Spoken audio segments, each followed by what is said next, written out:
fait, on voit bien que malgré le fait qu'on puisse mettre multi-espèces au début, forcément, suivant le climat, suivant le temps, la prairie vieillit et donc tu as des choses comme le pâturin qui prennent un peu, de la grosse tisse, enfin des choses comme ça, des mauvaises herbes comme ça. Agrodiv a pour objectif de sensibiliser les exploitants agricoles à la biodiversité de leurs exploitations. Partant d'un diagnostic, ce dispositif a vocation à engager l'agriculteur dans une démarche d'amélioration continue sur un principe gagnant-gagnant. Il peut notamment déboucher sur des créations de haies, de vergers, de mares. L'exploitation de Michael Poyon en est un bon exemple et déjà 5 agriculteurs du Ternois ouvrent la voie. Le programme Agrodiv, c'est en fait des diagnostics agroécologiques des exploitations agricoles. Donc, en fait, le CPIE vient faire des relevés sur l'exploitation, sur la faune et la flore, pour savoir un peu ce qu'il y a sur l'exploitation. Dans le but de sensibiliser en fait l'agriculteur en fait à la biodiversité qui est présente dans son exploitation. De là est venu donc pour l'action Agrodiv dont on parle aujourd'hui, tout d'abord le CPE l'a porté directement au sein de son programme d'action interne, donc via des financements de la région Nord-Pas-de-Calais. Ce projet prenant de l'envergure et commençant à devenir davantage à se développer en termes de contact avec les partenaires, on a aussi monté donc un programme leader. Donc là, c'est un financement via les fonds européens du FEADER. On a essayé de faire ça donc en concertation et en partenariat avec différentes structures présentes sur le pays du Ternois, donc qui ont été regroupées au sein de la PADHT. Donc la plateforme agriculture durable et habitat du Ternois, donc qui regroupe donc le CPIE Val d'Authie pour la partie entre guillemets environnement, le GEDA du Ternois et la Chambre d'agriculture Nord-Pas-de-Calais donc pour la partie agricole. Le partenariat comprend aussi la Fédération des chasseurs du Pas-de-Calais, la Maison du Bois pour l'aspect filière bois, entretien des filière bois d'œuvre, bois énergie.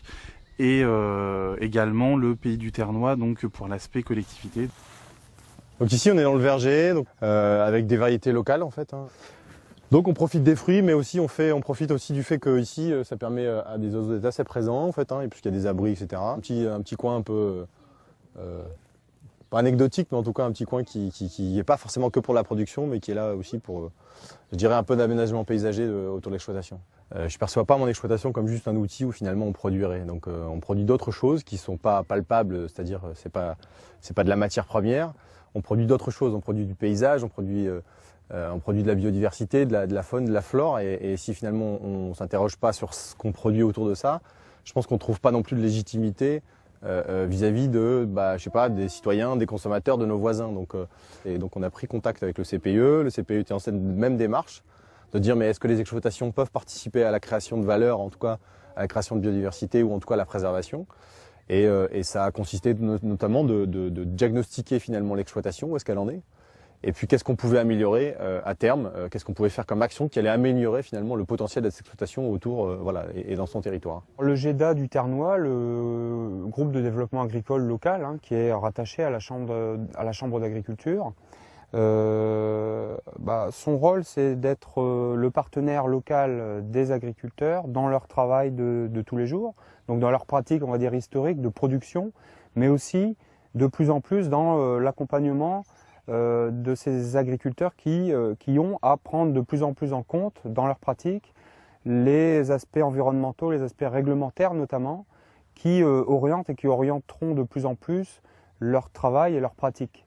On est l'acteur privilégié des agriculteurs, c'est vrai, mais on le fait, ce travail-là, de façon concertée et de façon, dans le cadre d'une association et d'un partenariat, parce que tout ça, c'est des aspects, tout est transversal en fait autour de la biodiversité. Je suis convaincu que finalement, les exploitations, sans modification majeure, peuvent déjà faire un minimum pour pouvoir mieux connaître finalement leur environnement, leur territoire.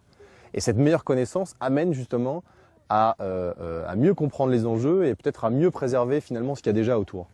L'exploitation, si elle le fait seule, ça n'a pas de pertinence. C'est-à-dire qu'il faut qu'elle le fasse avec d'autres. Et quand j'appelle d'autres, ça veut dire le territoire, ça veut dire les autres exploitants, puis ça veut dire aussi les acteurs économiques. Si les acteurs économiques ne s'intéressent pas à ce qu'on produit, autre que juste les matières premières, elle ne nous permet pas d'aller plus loin. On n'a pas, selon moi, tout détruit. Il existe encore plein d'endroits finalement où on a préservé, on a su par nos pratiques les préserver.